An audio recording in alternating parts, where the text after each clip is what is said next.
दोस्तों, क्या आप जानते हैं कि राधा की मृत्यु कैसे हुई थी? दोस्तों, जब भी प्रेम की बात होती है तो राधा कृष्ण के प्रेम की मिसाल सबसे पहले आती है। राधा श्री कृष्ण के प्रेम को जीवात्मा और परमात्मा का मिलन कहा जाता है। राधा और श्री कृष्ण का बचपन का ही प्रेम है। जब श्री कृष्ण 8 साल के थे तब दोनों ने प्रेम की अनुभूति की। राधा श्री कृष्ण के दैवीय गुणों से परिचित थी। उन्होंने जिंदगी भर अपने मन में प्रेम की स्मृतियों को बनाए रखा और यही उनके रिश्ते की सबसे बड़ी खूबसूरती है। कहा जाता है कि श्री कृष्ण को केवल 2 चीजें ही सबसे ज्यादा प्रिय और ये दोनों चीजें भी आपस में एक दूसरे से गहराई से जुड़ी हुई थी। पहला था बांसुरी और दूसरा है राधा। कृष्ण की बांसुरी की धुन ही थी जिससे राधा श्री कृष्ण की तरफ खींची चली गई। राधा की वजह से श्री कृष्ण बांसुरी को हमेशा अपने पास ही रखते थे। भले ही श्री कृष्ण और राधा का मिलन नहीं हो सका, लेकिन उनकी बांसुरी हमेशा उन्हें एक सूत्र में बांधे रखे। श्री कृष्ण के जितने भी चित्रण मिलते हैं उनमें बांसुरी जरूर रहती है। बांसुरी श्री कृष्ण के राधा के प्रति प्रेम का प्रतीक है। वैसे तो राधा से जुड़े कई अलग अलग विवरण मौजूद हैं, लेकिन एक प्रचलित कहानी जो है बहुत ही महत्वपूर्ण है।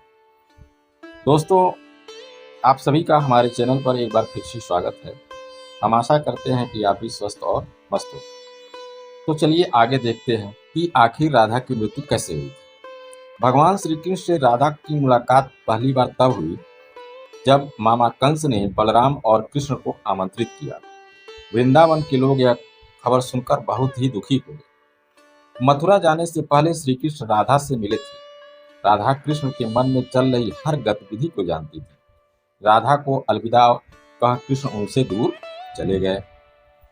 कृष्ण राधा से वादा करके गए थे कि वे वापस आएंगे, लेकिन कृष्ण राधा के पास वापस नहीं आए। उनकी शादी भी रुक्मिणी से हुई और रुक्मिणी ने भी श्री कृष्ण को पाने के लिए बहुत जतन किए। श्री कृष्ण से विवाह के लिए वह अपने भाई रुक्मिणी के खिलाफ चली गई। राधा की तरह वह भी श्री कृष्ण से प्रेम करती थी। रुक्मिणी ने श्री कृष्ण को एक प्रेम पत्र भी भेजा था कि वह आकर उन्हें अपने साथ ले आए, और इसके बाद ही कृष्ण रुक्मिणी के पास गए और उनसे शादी कर ली। कृष्ण के वृंदावन छोड़ने के बाद से ही राधा का वर्णन बहुत कम हो गया। राधा और कृष्ण जब आखिरी बार मिले थे तो राधा ने कृष्ण से कहा था कि भले ही वो उनसे दूर जा रहे हैं, लेकिन मन से कृष्ण हमेशा उनके साथ। इसके बाद कृष्ण मथुरा गए और कंस और बाकी राक्षसों को मारने का अपना काम पूरा किया, और उसके बाद कृष्ण चले गए द्वारिका। जब कृष्ण वृंदावन से निकल गए तब राधा की जिंदगी ने अलग ही मोड़ ले लिया। राधा की शादी एक यादव से हो गई।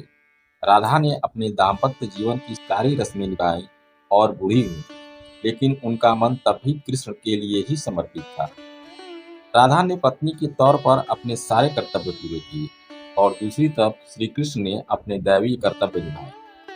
सारे कर्तव्यों से मुक्त होने के बाद राधा आखिरी बार अपने प्रियतम कृष्ण से मिलने गई। जब वह द्वारका पहुंची तो उन्होंने कृष्ण के रुक्मिणी और सत्यभामा से विवाह के बारे में सुना, लेकिन वह दुखी नहीं होती है। जब कृष्ण ने राधा को देखा तो वो बहुत प्रसन्न हुए। दोनों संकेतों की भाषा में एक दूसरे से काफी देर तक बातें करते रहे। राधा जी को कान्हा की नगरी द्वारिका में कोई नहीं पहचानता था, और राधा के अनुरोध पर कृष्ण ने उन्हें महल में एक देविका के रूप में नियुक्त। राधा दिन भर महल में रहती थी और महल से जुड़े कार्य देखती थी और मौका मिलते ही कृष्ण के दर्शन कर लेती थी। लेकिन महल में राधा ने श्री कृष्ण के साथ पहले की तरह का आध्यात्मिक जुड़ाव महसूस नहीं हो पा रहा था उन्हें। इसलिए राधा ने महल से दूर जाना तय किया। उन्होंने सोचा कि वह दूर जाकर दोबारा श्री कृष्ण के साथ गहरा आत्मीय संबंध स्थापित कर पाए। उन्हें नहीं पता था कि वह कहाँ जा रहे थे, लेकिन भगवान श्री कृष्ण जानते थे। धीरे धीरे समय बीता और राधा बिल्कुल अकेली और कमजोर हो गई। उस वक्त उन्हें भगवान श्री कृष्ण की आवश्यकता पड़ी। आखिरी समय में भगवान श्री कृष्ण उनके सामने आए। कृष्ण ने राधा से कहा कि वह उनसे कुछ मांगे, लेकिन राधा ने मना कर दिया।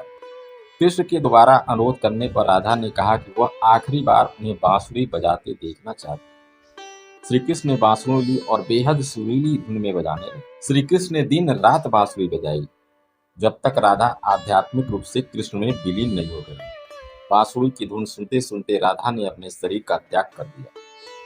हालांकि भगवान कृष्ण जानते थे कि उनका प्रेम अमर है, बावजूद वे राधा की मृत्यु को बर्दाश्त नहीं कर सके। कृष्ण ने प्रेम के प्रतीकात्मक अंत के रूप में अपनी बांसुरी तोड़ करके झाड़ी में फेंक दी। उसके बाद से श्री कृष्ण ने जीवन भर बांसुरी या कोई अन्य वादक यंत्र नहीं बजाया।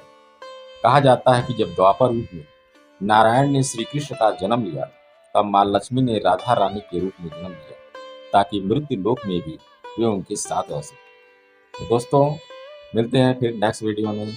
तब तक के लिए जय श्री कृष्ण, राधे।